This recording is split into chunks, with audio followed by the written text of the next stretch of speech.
સુરત એસઓજીએ જીમમાં મહિલાઓને પ્રેમજાળમાં ફસાવી ફાયદો ઉઠાવનારાઓને કડક ચેતવણી આપી હોવા છતાં આજે મહિલાને ફસાવનારને એસઓજીની ટીમે પકડી પાડી સળિયા પાછળ ધકેલી દીધો છે। સુરત પોલીસ કમિશનર અનુપમસિંહ ગેહલોત દ્વારા જીમમાં જતી મહિલાઓને ટ્રેનર અને સંચાલકો પ્રેમજાળમાં ફસાવતા હોવાની પ્રવૃત્તિ થતી હોય, જેથી આવા તત્વો વિરુદ્ધ કડકમાં કડક કાર્યવાહી કરવા માટે સુરત એસઓજીના ડીસીપી રાજદીપસિંહ નકુમને સૂચના આપી હતી। જેને લઈને સુરત એસઓજીના ડીસીપી રાજદીપસિંહ નકુમ અને પીઆઈ અતુલ સોનારાએ ગત 9મી માર્ચના રોજ સુરત જીમ સંચાલકો અને ટ્રેનરો સાથે મિટિંગ કરી હતી અને ગેરકાયદે પ્રવૃત્તિઓ જેમાં યુવતીઓને પ્રેમજાળમાં ફસાવવાની પ્રવૃત્તિઓ બંધ કરવા કડક સૂચના આપી હતી। જોકે તેમ છતાં પણ એક જીમ ટ્રેનરે પ્રકાશ્યું હતું।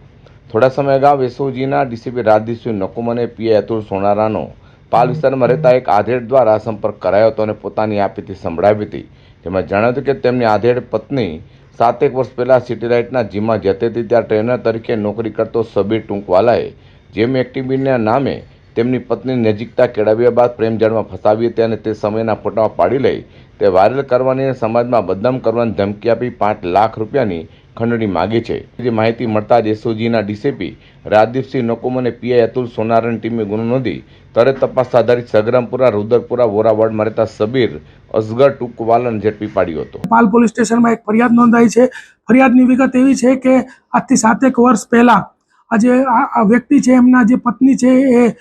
સિટી લાઇટ એરિયામાં પૂજા L1 કરીને જે જીમ હતું ત્યાં જતા હતા અને એ દરમિયાનમાં આ જે વ્યક્તિ છે સબીર અસગર ટ્રંકવાલા એની સાથે સંપર્ક થયો। ત્યારબાદ એમની નજદીકી વધી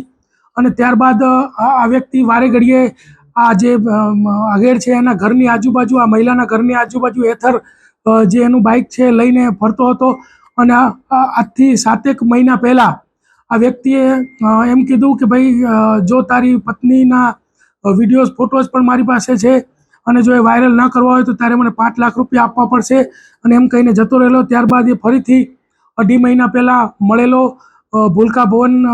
સ્કૂલ પાસે અને ત્યાં પણ એને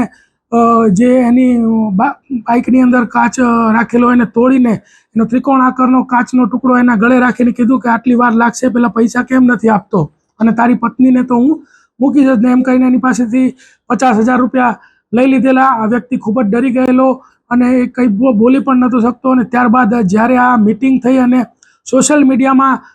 જે મીડિયા મિત્રોએ અવેરનેસ ફેલાવી અને જોઈ અને આ વ્યક્તિ અમારા સંપર્કમાં આવ્યો અને 308(5)ની 10 વર્ષની સજાનો ગુનો જે છે આ સબીર અસગર ટ્રંકવાલા વિરુદ્ધમાં દાખલ કરવામાં આવ્યો છે। સુરત એસઓજીના ડીસીપી રાજદીપસિંહ નકુમ અને પીઆઈ અતુલ સોનારા દ્વારા મિટિંગ કરી જીમ સંચાલકો અને ટ્રેનરોને કડક કાર્યવાહી ચેતવણી આપી હોવા છતાં પણ મહિલાઓને પ્રેમજાળમાં ફસાવી ખંડણી ટ્રેનરે માગી હોય, જેને લઈને આવી અન્ય જીમમાં પણ એસઓજી દ્વારા તપાસ કરાશે અને આવી કોઈ ઘટના સામે આવશે તો કડકમાં કડક કાર્યવાહી કરાશે તેમ જણાવ્યું છે।